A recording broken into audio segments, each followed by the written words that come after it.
अजनबी खोप इस चैनल में आपका स्वागत है। तो दोस्तों, मैं फिर से लेके आ गया हूँ आपके लिए बेहद ही डरावनी और भूतिया कहानी, जिसे सुन के आपको भी अंदर तक डर लगेगा। और हाँ, किसने मुंजा प्रेत के बारे में सुना है, मुझे कमेंट करके ज़रूर बताना।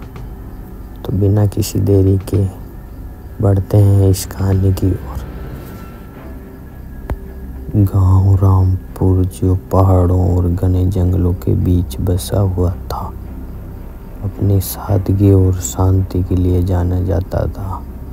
लेकिन इस शांति के भीतर छिपा था एक ऐसा रहस्य जो सुनने वालों की रूह तक हिला देता। सालों से सावन के महीने में कुछ ना कुछ अजीब घटित होता। लोग या तो गायब हो जाते या किसी अनहोनी का शिकार बन जाते।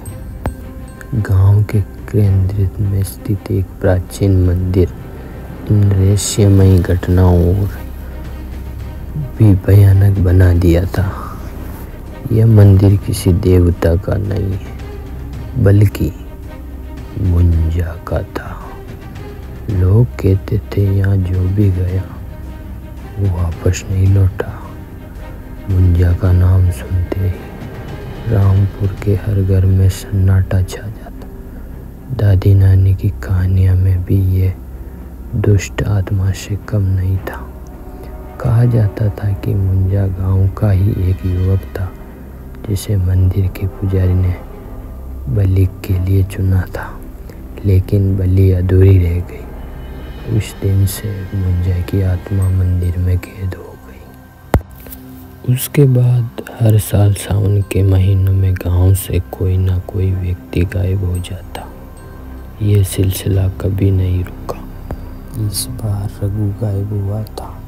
वह मंदिर के पास अपनी गाय चराने गया था और वापस नहीं लौटा। ये घटना पूरे गांव में दहशत फैला चुकी थी। पंचायत के बुजुर्ग माधव काका ने चौपाले पर सबको इकट्ठा किया। इस बार कुछ करना पड़ेगा। हम कब तक यूं ही डर कर जीते रहेंगे। माधव काका की आवाज़ में गुस्सा और डर दोनों थे। लोग सहमे हुए थे, किसी के पास कोई जवाब नहीं था। तभी बाई जी, जो गांव की सबसे बुजुर्ग महिला थी, अपनी छड़ी के सहारे खड़ी हुई। जब तक मुंजा को उसकी बलि नहीं मिलेगी, ये सिलसिला नहीं रुकेगा। हमें मंदिर का सामना करना होगा। चौपाल में सन्नाटा छा गया। किसी को यकीन नहीं हो रहा था कि भाई जी ने ये कहा। गांव के ज़्यादातर लोग मंदिर के पास जाने से भी डरते थे और अब उन्हें अंदर जाने की बात की थी। काफ़ी बहस के बाद ये तय हुआ कि 4 सबसे साहसी लोग मंदिर में जाएंगे। पहले आदमी मोहन को चुना गया, गांव का सबसे ताकतवर शिकारी। उसकी बहादुरी के किस्से मशहूर थे, लेकिन वह बावड़ी की एक घटना के बाद से बदला हुआ था। दूसरा गणपत, गरीब मजदूर जिसकी पत्नी की मौत रहस्यमयी तरीके से हुई थी। तीसरा वासुदेव, तांत्रिक विद्या की रुचि रखने वाला व्यक्ति जो मंदिर के रहस्यों को सुलझाना चाहता था।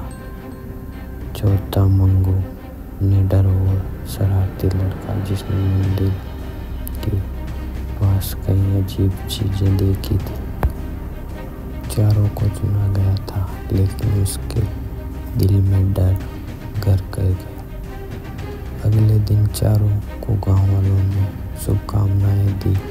भाई जी ने चारों को एक चेतावनी दी, मंदिर में जो दिखे उस पर यकीन मत करना। मुंजा तुम्हें भटकाने की कोशिश करेगा। अगर तुम्हें डर दिखाया तो लौट नहीं पाओगे। वासुदेव ने अपने हाथ में कुछ तंत्र उपकरण रखे। मोहन ने अपनी बंदूक। गणपत और मंगू खाली हाथ थे, लेकिन उनके चेहरे पर डर साफ झलक रहा था। चारों ने मंदिर की ओर कदम बढ़ाया। रास्ता घने जंगल से होकर गुजर रहा था। इस जंगल में कुछ अजीब है, गणपत ने कहा। यहाँ हवा भी ठंडी लग रही है। मंगू ने सहमति से सिर हिलाया।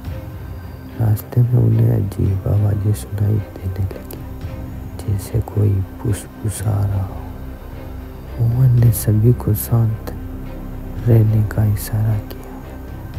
जैसे ही वे मंदिर के करीब पहुंचे, वातावरण और भी डरावना हो गया। मंदिर एक खंडर की तरह दिखता था, लेकिन उससे अजीब सी ऊर्जा निकल रही थी। चारों ने मंदिर की ओर कदम बढ़ाए। रास्ता घने जंगल से होकर गुजर रहा था। इस जंगल में कुछ अजीब है, गणपत ने कहा।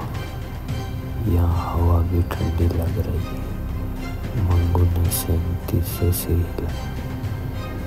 रास्ते में उन्हें अजीब आवाजें सुनाई देने लगी, जैसे कोई फुसफुसा रहा हो।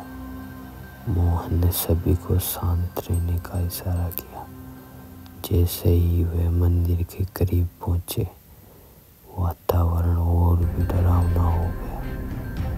मंदिर एक खंडर की तरह दिखता था, लेकिन उससे अजीब सी ऊर्जा निकल रही थी। चारों ने मंदिर में प्रवेश किया। अंदर का माहौल भयानक था। दीवारों पर खून के निशान और अधजले दिए रखे थे। ये जगह पवित्र नहीं लगती, वासुदेव ने कहा। जैसे ही वे मुख्य कक्ष में पहुंचे, अचानक दरवाजा बंद हो गया। ये क्या हो रहा है? मंगू ने चिल्लाया। दीवारों पर परछाइयां नाचने लगी। एक गहरी आवाज गूंजी, तुम्हें यहाँ नहीं आना चाहिए था। अब तुम्हें इसकी कीमत चुकानी होगी। मोहन को उस बावंडी की आवाज़ सुनाई देती है। वह देखता है कि उसका छोटा भाई, जो सालों पहले गायब हो गया था, दीवार पर उभर रहा था। गणपत को उसे अपनी मृत पत्नी की परछाई दिखाई देती है। वह पुकार रही थी, मुझे बचा लो गणपत। वासुदेव को उसे एक अधूरी बलि का चक्कर दिखाई देता है।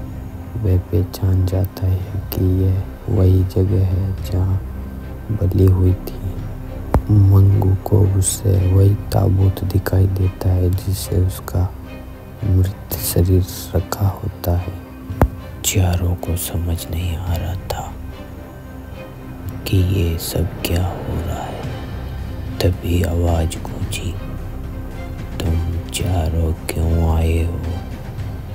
अपने पापों का हिसाब देने के लिए तैयार हो जाओ।